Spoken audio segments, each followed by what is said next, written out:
إني رأيت الوجه وجه محمد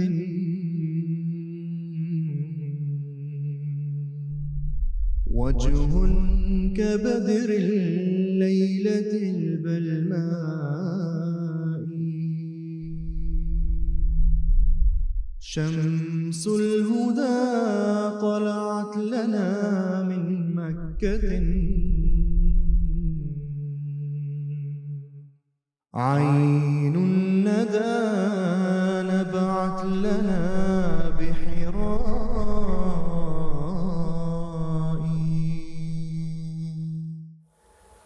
A'udhu billahi minash shaitanir rajim. Bismillahir rahmanir rahim. Dear viewers, Assalamu alaikum and welcome to episode 2 of this brand new series, The Golden Age of Islam, wherein we discuss about the life and character of our noble Prophet, the Holy Prophet Muhammad. May peace and blessings of Allah be upon him. Now, before we begin, you may be wondering that the Golden Age of Islam usually refers to that era in history where the Muslims advanced greatly in terms of science and technology, etc. However, according to the Ahmadiyya Muslim community, the Golden Age of Islam was truly the era of our noble Prophet Muhammad. May the peace and blessings of Allah be upon him, and after him, the era of the rightly guided caliphs. In the previous episode, in episode 1, we looked at the time of, or the conditions of Arabia prior to the advent of Islam. We looked at the birth of the Holy Prophet, peace be upon him, and also the famous incident of the Ashabul Fil, or the people of the elephant. In today's episode, we will look at the early years of the Holy Prophet's life. And joining me for today's episode is, in the studios, Ayaz Mahmood Khan Sahib, who is a missionary and serving in the additional Vakalte Tasneef office here in the UK. And joining me on Skype will be Adam Walker Sahib, who is serving as the director of MTA Online. A very warm welcome to both of you gentlemen. Assalamu alaikum. Just in the previous episode, we stopped at the marriage of Hazrat Abdullah to Hazrat Amina, but there was another wedding, right? There was the marriage of Hazrat Abdul Muttalib and Hala bint Wahab, who was the cousin of Hazrat Amina. Yes, absolutely. This took place at the same time, not too long before the birth of the Prophet ﷺ. And again, the birth of Hazrat Hamza is from that second marriage. So effectively, Hazrat Hamza and the Holy Prophet, even though they're uncle and nephew, they're the same time. They're the same age.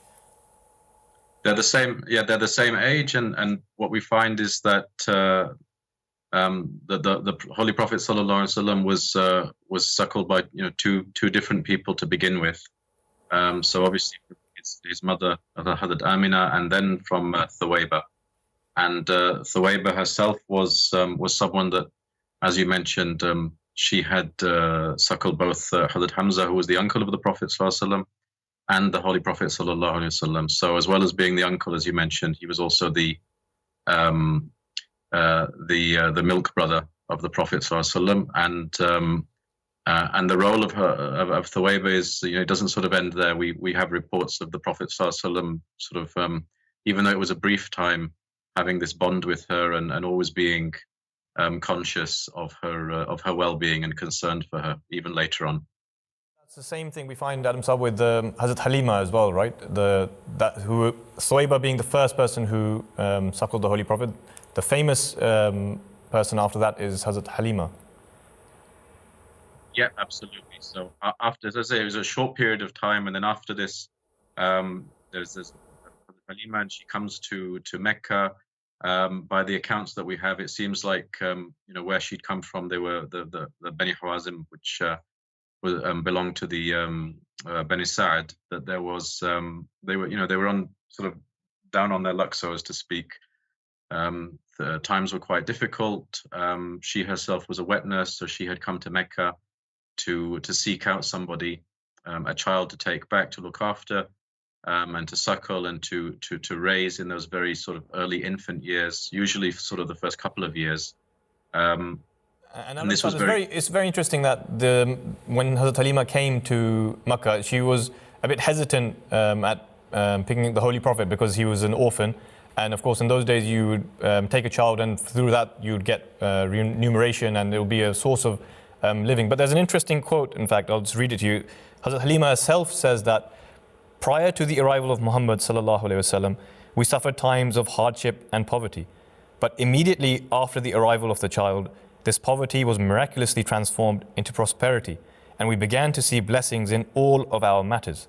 So it seems that the Hazrat Halima also saw signs of the blessings attached to this child. But there's a very famous incident, Adam Saab. It's the incident that is often narrated, that where two people took the Holy Prophet and decided to cut open his chest. Tell us about that incident. Yeah, so as you mentioned, you have this first irony that she comes to Medina and she does to Mecca, sorry, and she's looking for for someone that has a father because of the remuneration aspect of it, and she doesn't really want an orphan because they have to make money, and they're sort of very down on their luck with their times, and then she decides she sees something special in the Holy Prophet ﷺ, that she'd like to do this, and she's granted that. And then you have the irony that whereas initially she thought that this wouldn't be a good decision, sort of in terms of income, it ended up being a great blessing because of the prosperity that they saw. But after she had finished suckling the Prophet ﷺ, and this period had finished, he'd had this initial upbringing. The environment was good. The eloquence of the people of the tribe was more esteemed. She brought the Prophet ﷺ back to Mecca, but she'd just grown so attached to him. She'd realized what a special human being he was, and she really begged Hazrat Halima to allow him to come back, and reluctantly she did, and he remained there for another 2 years. And this is when what happened, the incident that you're talking about, the Shaq al-Sadr, takes place. And the Prophet ﷺ, at the age of 4, he's playing outside. There are 2 other children that are being suckled by Hazrat Halima. There's Shima and Abdullah, and Abdullah is there with other children, and they're playing with the Prophet ﷺ. They're alone. There are no adults there. They're enjoying the country air and whatnot. And then suddenly, 2 men in white cloaks appear, and they take the Prophet ﷺ, his blessed body, and they place him on the ground. And then Abdullah sees that the Prophet ﷺ, they make an incision in his chest. And when they make the incision, he naturally he became very, very worried. So he ran to Hazrat Halima and to his father, Hazrat Abdullah Harith, and he said, "This is what's happening." So they rushed across. They went to have a look and see what was happening. They found the Prophet ﷺ, aged 4, shocked, scared by the situation naturally, and the color of his face had changed. And they asked him, what had happened, because they couldn't see any men there. There was no visible incision on the Prophet ﷺ. And he explained that it was the same as what they'd been told before, that this is what had happened and whatnot, but there was no visible sign of that. So must be a terrifying experience for a child of that age. But again, that's a very famous incident in the life of the Holy Prophet. And actually, there's an allegation on this as well. Some, God forbid, try to attempt that this was an epileptic fit that the Holy Prophet experienced. What do we respond to this? Yes, for example, Zafir, Sir William Muir writes that this was an epileptic fit, God forbid, which the Prophet of Islam suffered when he was a child. And this view can only be out of prejudice, quite frankly, because William Muir has written in his book, Life of Muhammad sallallahu alaihi wasallam, himself very clearly that he admits that the Holy Prophet of Islam was a man who possessed great physical and mental capabilities and abilities.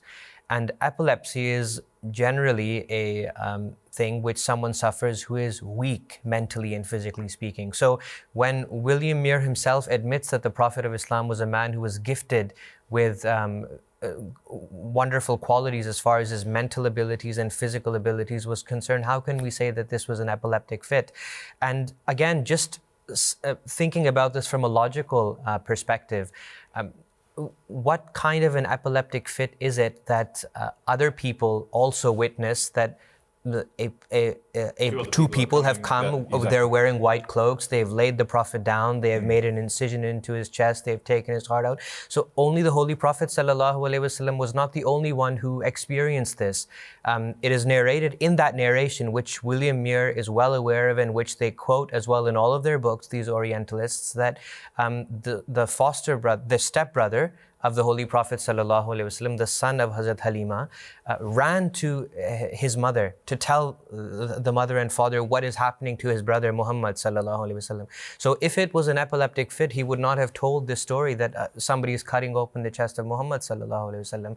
And then if that was an epileptic fit, God forbid, how is it possible that the Holy Prophet ﷺ himself recalled all of those events? Because when Hazrat Halima came, she asked him, she took him and gave him a hug and said, "Oh, my dear son, what has happened?" And he narrated the whole incident, the whole event, all of the events. The Orientalists don't really say that there's any other place in his life that he experienced such fits. It's just Absolutely. this point, right? Yes, and just this single incident. So there should be other examples in his life as well, which there aren't quite. So, yeah, so we're moving on to the life of the Holy Prophet. We're discussing the early years. After Hazrat Halima brings him back to Hazrat Amina, because naturally this scared her quite a lot, that maybe the child is possessed by a demon or something. He comes back into the guardianship of his mother again, quite earlier than expected. So what happens after this then? At that time, Hazrat Halima expressed her worry to Hazrat Amina and told her that this whole experience. And Hazrat Amina wasn't worried at all. She said, "Nothing can happen to my son. I saw a dream when he was born, and Allah will protect him, and he is destined for great things." But anyway, after that, Hazrat Halima, in any case, handed the child over to his mother. And after that, Hazrat Amina took the Holy Prophet ﷺ, who was 4 years of age at that time, approximately, and traveled to her homeland, to Yathrib. The Banu Najjar was the tribe that she belonged to, and she went there and traveled with her young son, her child. And the Holy Prophet ﷺ remembered this time for the rest of his life. These were really cherished memories, because almost 50 years after, and she stayed there for almost a month with the Holy Prophet ﷺ, the young Muhammad ﷺ. After 50 years, the Holy Prophet ﷺ, when he migrated to Medina, when the Meccans made it difficult for him to stay in Mecca, he migrated to Medina. And at that time, he remembered all of these places, and he narrated to his companions that this is the house in which I stayed when I was here with my mother. This is where I used to play with the children of the Banu Najjar. He pointed out that this is where I learned how to swim as a child. So he really cherished these memories as a young child. And after that, about a month or so, then Hazrat Amina returned home, and it was on the way back that she also passed away at a place named Abwa. And Ayman, who was the slave girl who Abu Lahab freed on the birth of the Holy Prophet, she brought him back to Makkah, is that right? Yes, that's correct. And then the Holy Prophet ﷺ was taken care by his grandfather, Hazrat Abdul Muttalib. All of these events, of course, Allah the Almighty knows what He is going to do with His chosen ones, but these events also have their wisdoms, and they have an influence. The Holy Prophet ﷺ was a beautiful man because of the heart that Allah the Almighty had given him, and the Shaqqu Sadr is a vision which alludes to that same fact. But these external factors of him becoming an orphan when he was very young, losing his mother and his father at a very young age, this had a very endearing effect on him as a human being. And so we see throughout his life that this also made it easier for him as a human being to understand the pain of other people. And he was very sympathetic towards the poor and those who needed assistance and help. And that's why we see that the Holy Prophet ﷺ, not only because Allah had chosen him, but also because of some of the incidents which took place in his life, he was the best suited individual to be Rahmatul lil Alameen, a mercy for all of mankind. Jazakumullah, Ya Sahib. Dear viewers, we are coming to that part of the program where we'll go to an external panelist who will join us for this conversation. Today we'll go to Hafiz Ismail Sahib from MTA Ghana. and ask him about the guardianship of the Holy Prophet after his mother's demise. The life of the Holy Prophet Muhammad sallallahu alaihi wasallam is filled with a lot of victories and successes. But let us not forget that he also went through a lot of trials and tribulations. At a very young age, when he had already lost his father, Muhammad sallallahu alaihi wasallam, whilst on a journey with his mother at a place called Abwa, lost his mother as well. And about the orphanage of the Holy Prophet sallallahu alaihi wasallam, it comes in the Quran that Alam yajidika yatiman fa'awa, that did he not find thee an orphan and gave thee shelter? And at that age, he was brought back to Mecca by a female slave that he had through the inheritance after the demise of his father, by the name Ayman. This is the same slave that he later freed and the slave got married to another free slave of the Holy Prophet sallallahu alaihi wasallam by name Zaid bin Haritha. And the Prophet sallallahu alaihi wasallam would treat her with so much love and dignity. Anyway, so once they got to Mecca, the paternal grandfather of the Holy Prophet sallallahu alaihi wasallam by name Abdul Muttalib took him into his direct custodianship. Abdul Muttalib showered so much love on young Muhammad, and he held him very dear to himself. So much so that even his own children would sometimes be surprised at the amount of love he's showing to young Muhammad. It comes in the annals that it was the habit of Abdul Muttalib to sit in the courtyard of Kaaba upon a mat, a carpet, and nobody had the courage to even sit beside him. But out of love and affection, young Muhammad sallallahu alaihi wasallam would go and sit beside him. And this was a spectacle that sometimes displeased his paternal uncles, and they would even want to stop him from going to sit there. But out of love, the grandfather Abdul Muttalib would tell them to refrain from such acts and tell them, reproach him not. Also, it comes that, whilst Abdul Muttalib, he used to perform tawaf around the Kaaba, and he would take Muhammad sallallahu alaihi wasallam on his shoulders whilst performing the tawaf. So it was in this very loving environment, very loving relationship between a grandfather and a grandson, that the days and nights of Muhammad sallallahu alaihi wasallam were passing by. But soon after this relationship was bonded, Muhammad sallallahu alaihi wasallam had to go through another shock of his life. Thus, the demise of his grandfather, Abdul Muttalib. Whilst following the funeral, the eyes of Muhammad sallallahu alaihi wasallam were flowing with tears. But before the demise of Abdul Muttalib, he had put the care and custodianship of Muhammad into the hands of Abu Talib, who was an uncle of the Prophet sallallahu alaihi wasallam. And among the sons of Abdul Muttalib, he was the one who shared the same mother with the father of the Holy Prophet sallallahu alaihi wasallam, Abdullah. And Abu Talib also took very good care of Muhammad sallallahu alaihi wasallam and showed him so much love, even sometimes more than his own children. And it comes in the history just as a glimpse for us to see how much of love he used to show Muhammad and how much Muhammad sallallahu alaihi wasallam loved him. It came that once he had to travel to Syria, and young Muhammad couldn't even bear the thought of separation from his uncle Abu Talib. So whilst the uncle was about to depart from Mecca, he clung to the uncle weeping, and seeing the spectacle, the uncle decided to take him along on the journey. So this was how Muhammad sallallahu alaihi wasallam was taken care of by the uncle. He would keep him under his eyes during the day, and at night he would keep him in his company. And even when he grew up, he still took care of him and tried as much as possible to protect him from the Meccans when he proclaimed to be a prophet and they began to antagonize him.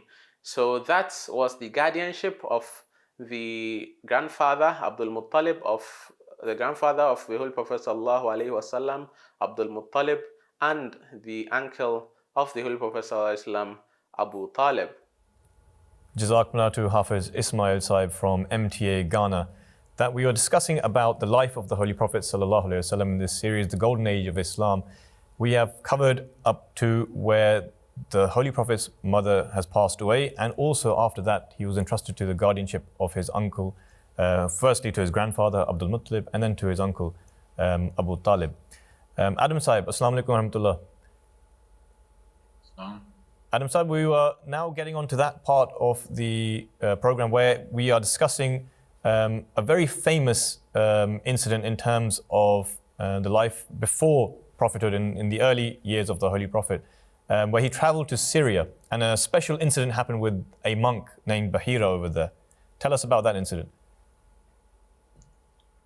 So the Holy Prophet ﷺ, at around the age of 12, he accompanied his uncle to Syria, or just outside of Syria, southern Syria, and his uncle Abu Talib actually didn't want to take him, but the Prophet ﷺ was so attached to him and wanted to be with him that he pleaded, and so he went along.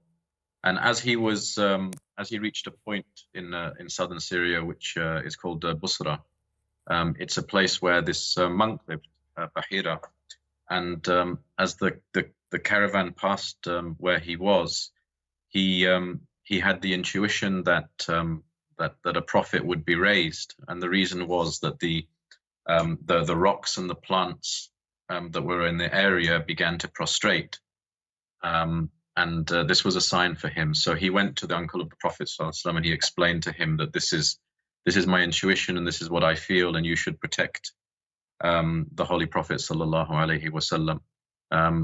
And it was a marvelous incident, and it was just one of these. He said it was one of these incidents that really shows the insight in this regard, and also that Bahira had given this warning too. He said that you should protect the Prophet ﷺ in particular from the evil designs of the Ahlul Kitab. And Adam Saab, he recognized the Holy Prophet also from a mark on his shoulder, the seal of the Prophet. Is that right? Exactly. When he'd seen this mark, he recognized the Holy Prophet ﷺ and the status or the maqam of the Holy Prophet ﷺ, his truth, and this was one of the additional pieces of evidence that had struck him in relation to the truth of the Holy Prophet ﷺ. That's, dear viewers, we are going to that part of the program where we will take a question about the life of the Holy Prophet. If you would like to get involved, do send us your email, send us your questions, send us your video messages, and the information will be shown throughout this program. Let's look at today's question. Assalamu alaikum. I am Anas Ezequiel from Buenos Aires, Argentina. Could you please share some light of appearance of the Holy Prophet Muhammad sallallahu alaihi wasallam? That's a very important question, actually, Sab. I always wonder, you discuss and speak about the Holy Prophet so much in your life, but how did the Holy Prophet look like? What was his appearance? Zafir Saab, the Arabs at the time of the Holy Prophet sallallahu alaihi wasallam were gifted with a quality, and that was their retentive faculties, their ability to remember things and transfer knowledge through oral traditions. So we find they're very detailed and very descriptive. And there are narrations in which the physical attributes of the Holy Prophet ﷺ have been mentioned in great detail. There's a companion of the Holy Prophet ﷺ who mentions that on one night, as the moon adorned the night sky, I saw the Holy Prophet ﷺ, and he was wearing a red-colored garment, a shirt. And I would look at the face of the Holy Prophet ﷺ, and then I would look at the moon. And then I would look at his face, and then I would look at the moon. And I would go back and forth. And in my eyes, the Holy Prophet ﷺ was more radiant and more beautiful than the moon, than the full moon. And as far as the Holy Prophet ﷺ's physical features are concerned, it is narrated that he was a man of he was taller than average height, but you couldn't say that he was a very tall person. He also wasn't a very short person, so a little more than average height. His face was not a rectangular face, it was a round face, and the companions compare it to the full moon. It was circular more than what you would call a long oval face.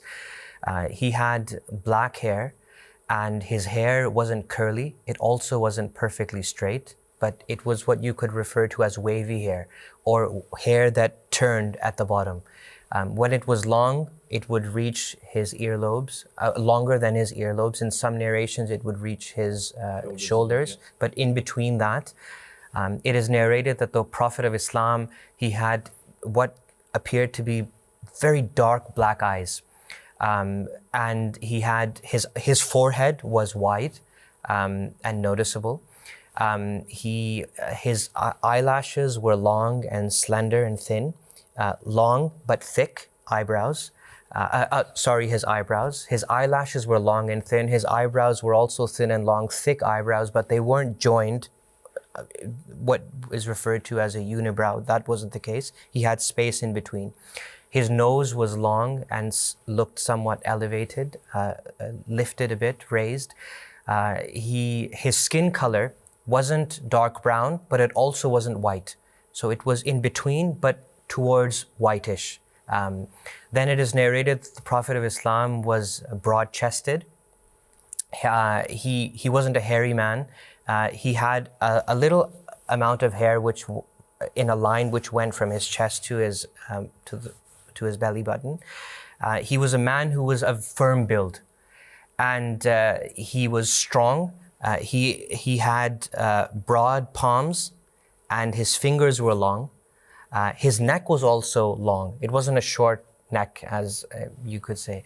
Also, the Prophet of Islam, he was a man who, when he walked very in a graceful manner, and it seemed as if he was sort of walking down from a height. He walked very swiftly, but he was very humble in his walk. Nobody could say that he walked in an arrogant manner.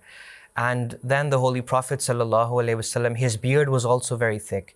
And towards the end of his life, even when he was in his old age, he didn't have a lot of white hairs. There is narrations in which he had some red hair, which naturally reddish or brown color, a few white hairs as well, but a very thick beard and a beautiful beard. And then it is narrated that the Holy Prophet ﷺ wasn't flat-footed. He had a bit of an arc in his foot.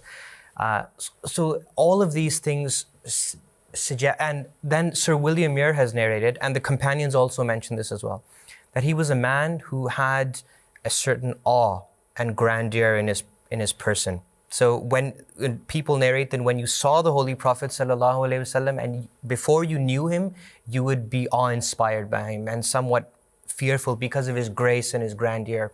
But the moment you came to know him and he spoke to you, he was the most gentle person you had ever seen. And so these are some of the details which we find about the physical characteristics of the Holy Prophet ﷺ. And it's a wonderful experience to learn about these things, and we should be very grateful to the companions of the Holy Prophet ﷺ who have recorded all of these details for us. Absolutely. Jazakumullah Sahib, and I hope that answers your question as well. Adam Sahib, we're coming towards the end of the program, but just before we wrap up, we'd like to go towards the commercial engagements of the Holy Prophet prior to his marriage, and touch upon his marriage as well. But he was a trader by profession, and just before, after, he would help out his uncle as well, Abu Talib. And then also Hazrat Khadija, we learn from history as well, she employed the Holy Prophet for a while. Yes, absolutely. And the Prophet, it was during this period that the Prophet became more and more known for his integrity and his honesty, for his trustworthiness, and also for his skill as a businessman, as a trader.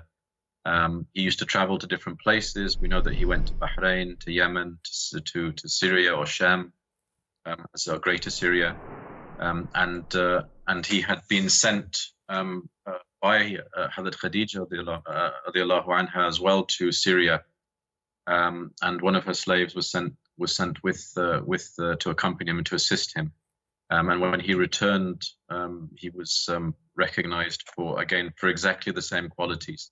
We have two statements, in fact, from companions that had worked with the Prophet ﷺ, that had been business partners prior to his to the advent of Islam, and one of them had witnessed and had said that the Prophet ﷺ was incredibly trustworthy and that he was an exemplary role model in that regard.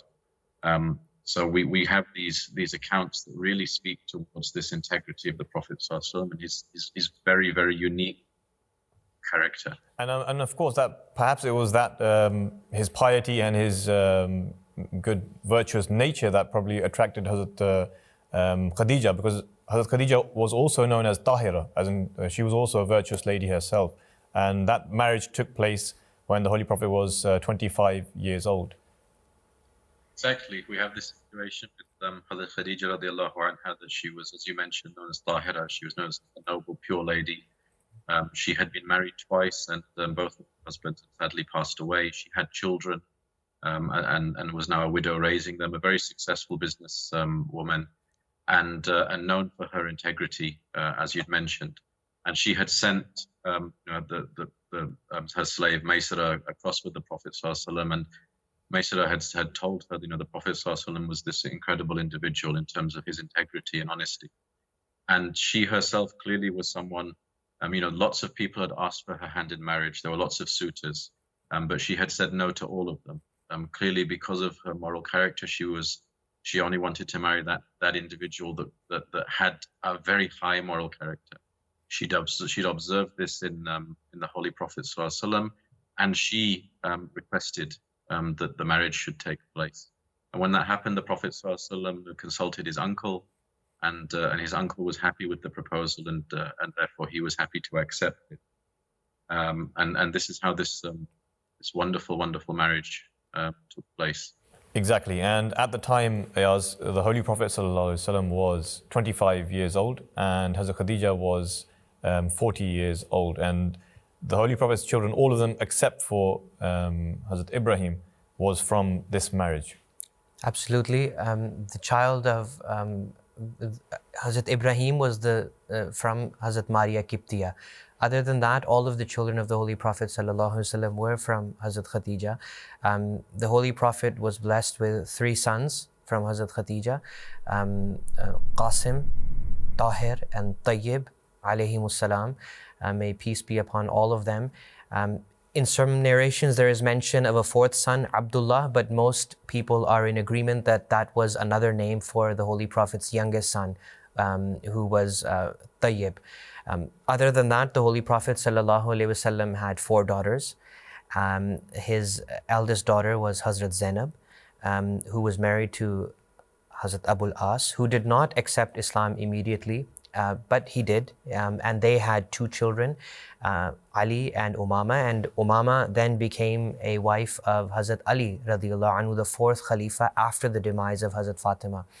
And then Hazrat Ruqayya and Hazrat Kulthum were 2 daughters who were married to Hazrat Uthman radiallahu anhu. Of course, first the one daughter was married to him, and when she passed away, the Holy Prophet sallallahu alaihi wasallam had such love for Hazrat Uthman that he gave him his second daughter as well. In fact, one narration is that the Holy Prophet said, if I had 1,000 daughters, I would give them all one after the other to you. Of course, when his second daughter also passed away, this is why he is referred to as Dhun Nurain, a possessor of 2 lights. 2 daughters of the Holy Prophet ﷺ were married to him, and then Hazrat Fatima radiallahu anha, who was married to Hazrat Ali, and from them the Holy Prophet was blessed with 2 grandsons, Hazrat Imam Hassan and Hazrat Imam Hussein. So this is a brief outline of the children of the Holy Prophet ﷺ and some details. It's interesting to know, and I guess it's Allah's will, but the only progeny of the Holy Prophet that continued on was from Hazrat Ali and Hazrat Fatima. from Imam Hazrat Hussain and Hazrat Imam Hassan radiallahu anhu. Jazakumullah Ya Sahib, Jazakumullah to Adam Walker Sahib. Dear viewers, that is all we have time for this episode. But stay tuned for this time next week, where we will bring you the next episode of this brand new series, The Golden Age of Islam. Until then, Assalamu alaikum wa rahmatullahi wa barakatuhu. إني رأيت الوجه وجه محمد